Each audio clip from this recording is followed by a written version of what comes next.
All right, today we are going to build a digital fortress on Google Cloud. We're diving into one of the most important topics out there for anyone running an app in the cloud, network security. So let's jump right in. Okay, so you've done the hard work, right? You've built this amazing application on the cloud. It's fast, it's scalable, but is it actually secure? It's kind of like building a beautiful house. The architecture can be stunning, but if you've left the front door wide open, you've got a serious problem. Today, we're going to make sure every single door and window is bolted shut. And we're going to do it fast. We'll start from the absolute ground up, adding these layers of security one by one. And look, this isn't just about building walls, it's about creating a really smart, multi-layered defense system. Every secure building needs a rock-solid foundation. And in the world of Google Cloud, that foundation has a name, the Virtual Private Cloud, or VPC for short. The best way to think about it is like this. Imagine Google Cloud is this massive, sprawling digital country. Well, your VPC is your own private, fenced-off plot of land inside that country. It's a space where you're going to build everything, and it's completely, totally isolated from everybody else. Now, here's what makes Google's VPC so cool. It's global.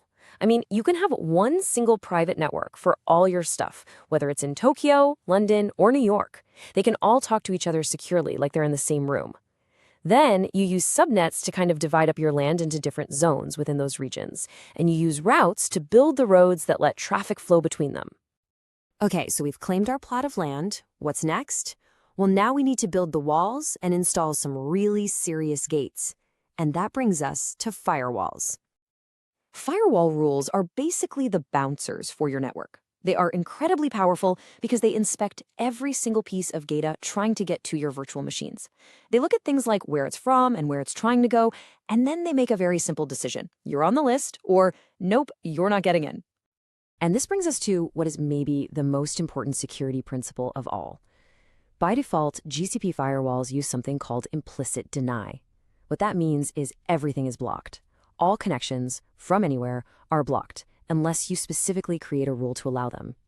This secure by default idea is your absolute first and most critical line of defense. So how do you actually tell the bouncer who's on the VIP list? Well, you create a rule with just a few key instructions. Let's just walk through this example here. We've got a priority, which just tells the system which rule to check first. Lower numbers go first. The action is obvious, allow or deny. But now, check out the target. This is the really clever part. The target isn't a specific machine. It's any machine with the tag web server.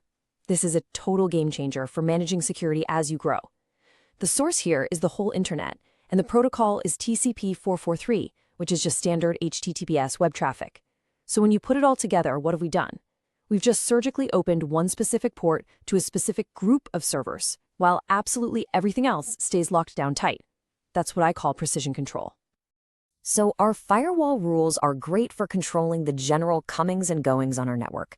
But what about sophisticated attacks that are aimed right at our web applications? For that, we need to call in a specialist. And that specialist is Google Cloud Armor.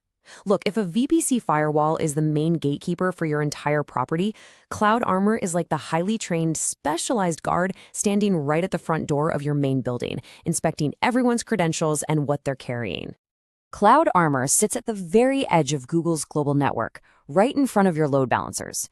Its whole job is to block those common, nasty web attacks like SQL injection and to just absorb these gigantic distributed denial of service or DDoS attacks, making sure they never, ever get close to your application.